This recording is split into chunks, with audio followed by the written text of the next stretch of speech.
everyone. So RS mains exam previous year question paper है 2021 का, और इस प्रीवियस ईयर क्वेश्चन पेपर में हम लोग इंग्लिश वाला पार्ट कर रहे हैं. ठीक है, इसी की प्रैक्टिस चल रही है. आप लोग चैनल को ज़रूर सब्सक्राइब कर लीजिए. बहुत सारे लेक्चर्स कंटिन्यूस मिल रहे हैं आपको. ग्रामर पूरी कवर की जा रही है. सो प्लीज़ चैनल को सब्सक्राइब कर लीजिए, वीडियो को लाइक कीजिए, शेयर कीजिए, राइट. और अगर आपको लगता है कुछ टॉपिक छूट रहे हैं, कुछ और टॉपिक्स कवर कराने हैं, तो प्लीज़ कमेंट बॉक्स में जाके कमेंट करिए, so that I will understand कि जो मतलब कौन से टॉपिक्स और कवर कराने हैं, right. So let's get started. Question आपका आएगा आरएस मेंस एग्जाम, ये 2021 का पेपर है, आप पेपर उठा के देख सकते हैं. ये क्वेश्चंस आए हुए हैं, राइट. सो क्वेश्चन आपका आएगा सिलेक्टिंग द करेक्ट फ्रेज या फिर word, rewrite the following sentence. और उसमें दो क्वेश्चंस बनेंगे. हर क्वेश्चन 1 नंबर का होगा, ये 1 मार्क का और ये 1 मार्क का. अगर ये सही है तो सही है और गलत है तो गलत है. या तो आपको 1 ही नंबर मिलेगा या फिर 0 ही मिलेगा. ठीक है, आधा नंबर मिलने का कोई चांस नहीं है यहाँ, क्योंकि 2 ऑप्शन दिए हुए हैं. ऑप्शन में से आपको एक ही ऑप्शन सही है और एक ही ऑप्शन आपको फिल करना है. ठीक है. सो ये 17 नंबर पे और 18 नंबर पे एनुअल क्वेश्चंस है 2021 के पेपर में. सो फर्स्ट सेंटेंस जो है, ही वाज सिटिंग बिसाइड्स या फिर beside me when I was eating the cake. ये जो बिसाइड्स होता है, ये बिसाइड्स क्या है? Besides it is a transitional word या फिर कंजंक्शन है used to tell about additional information. कुछ एडिशनल इंफॉर्मेशन बताने के लिए, जैसे I cook cake besides playing hockey या whatever, किसी भी तरह की जो एडिशनल आपकी जो इन्फॉर्मेशन है उसमें एड ऑन की जाती है कि इसके साथ साथ मैं ये काम भी कर रहा हूँ, तो उसके लिए आता है बिसाइड्स. और बिसाइड क्या है? बिसाइड है, it is a preposition that indicates the position. कोई पोजीशन दिखाने के लिए बिसाइड्स है ना, साथ में, बगल में, beside, right. Like I am standing, I'm standing. If I stand like this, I'm standing in front of board, whiteboard, right? And I'm standing beside the board. ठीक है. Under है, upon है, in है, ये सारे preposition होते हैं, तो beside भी एक preposition है. ठीक है. तो यहाँ पर beside मतलब साथ में या बगल में. तो he was sitting beside me. वो मेरे साथ में, मेरे बगल में बैठा हुआ था या बैठी हुई थी. he है तो बैठा हुआ ही था, right? So he was sitting beside me when I was eating cake. जब मैं केक खा रहा था तो वो मेरे बगल में बैठा हुआ था. तो यहाँ beside आएगा, besides नहीं आएगा. ठीक है. स्पेलिंग, जल्दीबाजी में स्पेलिंग गड़बड़ नहीं कर देनी है.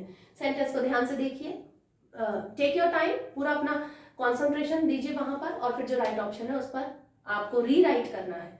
ऐसा जगह दी रहती है आपके पेज में, तो वहां से आपको रीराइट करना है. Second question, he was confident या फिर कॉन्फिडेंट. ये ए और ई का फर्क है. जैसे स्टेशनरी आता है, स्टेशनरी, और फिर एक स्टेशनरी में ए लग रहा है, दूसरे स्टेशनरी में ई लग रहा है. तो ऐसे बहुत सारे क्लूज हैं. जैसे स्टेशनरी जो वर्ड आता है उसमें जहाँ ई आता है, दूसरा स्टेशनरी जैसे पेंसिल है, इरेजर है, शार्पनर है, उसके लिए जो स्टेशनरी यूज होता है, तो ई फॉर इरेजर, और जिस स्टेशनरी में ई लग रहा है वही इरेजर वाला है. और दूसरा स्टेशनरी मतलब एकदम स्टेशन वाला स्टेशनरी, स्टेशन मतलब रुका हुआ, तो उसके लिए जो ए लगता है वो स्टेशनरी, स्टेशन वाला स्टेशनरी है. इसी तरीके से कॉन्फिडेंट है. ये कॉन्फिडेंट, दोनों वर्ड सही हैं, स्पेलिंग का एरर नहीं है. यहाँ आरएस का एग्जाम दे रहे हैं आप, लेवल देखिए उस एग्जाम का. तो ये तो बिल्कुल भी दिमाग में नहीं रखना है कि एक वर्ड ही गलत है. वर्ड तो सारे सही आएंगे, मीनिंग अलग निकल रहे हैं.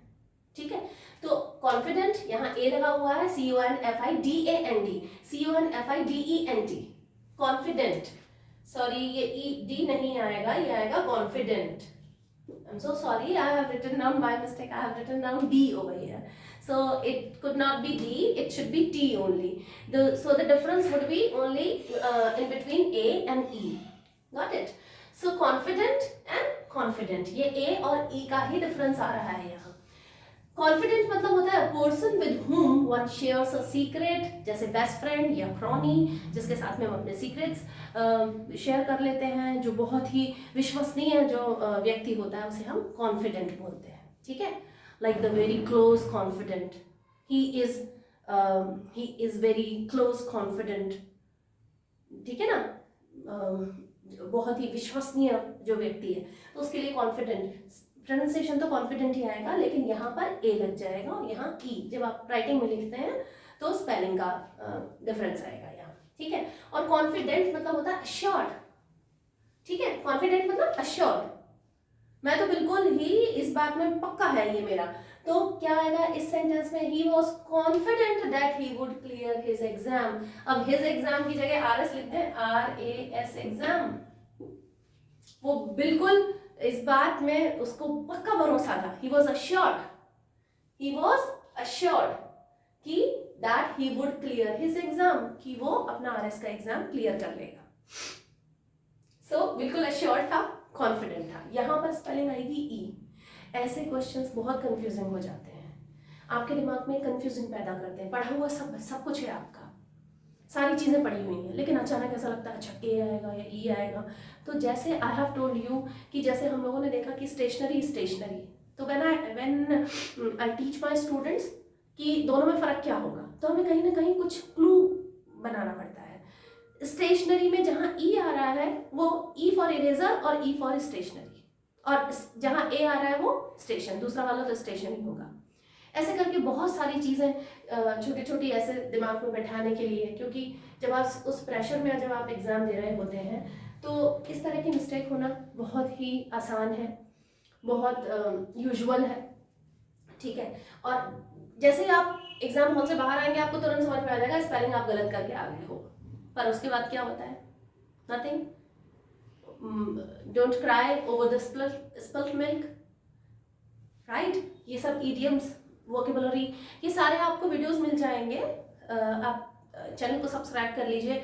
वन वर्ड है, ईडियम्स हैं, फ्रेजेस हैं, ग्रामर है, बहुत सारी चीज़ें कवर कराई हुई हैं। फिर भी अगर आपको लग रहा है कुछ चीज़ें छूट रही हैं तो प्लीज़ कमेंट सेक्शन में जाके कमेंट करिए, so that I will understand कि क्या चीज़ें और कवर करानी है, right. So keep learning, thank you so much.